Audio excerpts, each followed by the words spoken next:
បាទគ្រប់ជ្រាបសួរទៅកាន់ពុកម៉ែបងប្អូនទាំងគ្នាដែលចូលចិត្តលេងនៅឆ្នោតយួនសម្រាប់ថ្ងៃនេះបងប្អូនទាំងគ្នាយើងវិលត្រឡប់មកជួបពុកម៉ែបងប្អូនទាំងគ្នាសាជាថ្មីនៅតម្រុយថ្ងៃថ្មីហើយ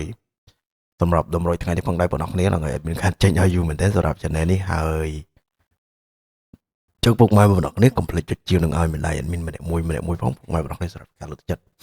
ហ្នឹងហើយតើតើនឹងតម្រុយគឺយើងអត់មានការបងលុយឬក៏បងសេវាអីណាបងប្អូនទាំងគ្នាហ្នឹងហើយតែយើងសុំមកវិញ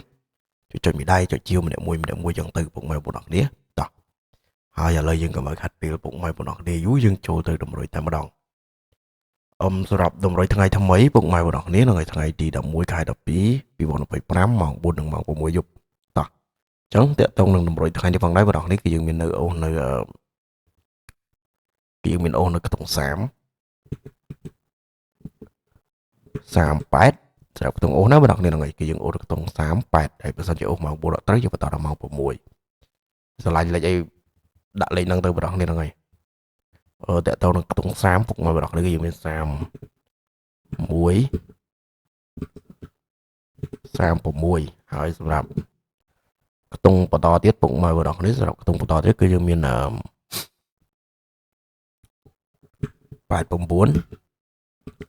ហើយនឹងក្របចុងក្រោយពុកមកបងប្អូនគ្នាគឺយើងមាននៅ27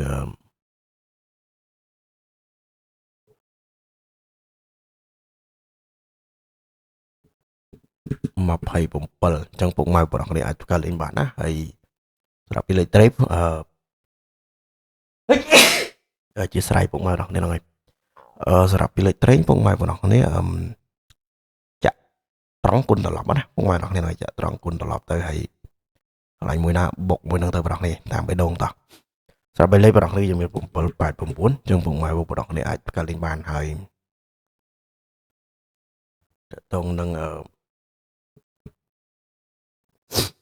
លេខថ្ងៃថ្មីគឺយើងមានតែប៉ុណ្្នឹងណាពុកម៉ែបងប្អូនគ្នាបើសំណាងល្អហេងត្រូវចំតគ្នានៅតម្រុយថ្ងៃថ្មីទាំងអស់គ្នាហើយកុំភ្លេចជួយចុចឲ្យមានដៃម្នាក់មួយម្នាក់ផងសូមអរគុណសូមជម្រាបលាបាយបាយ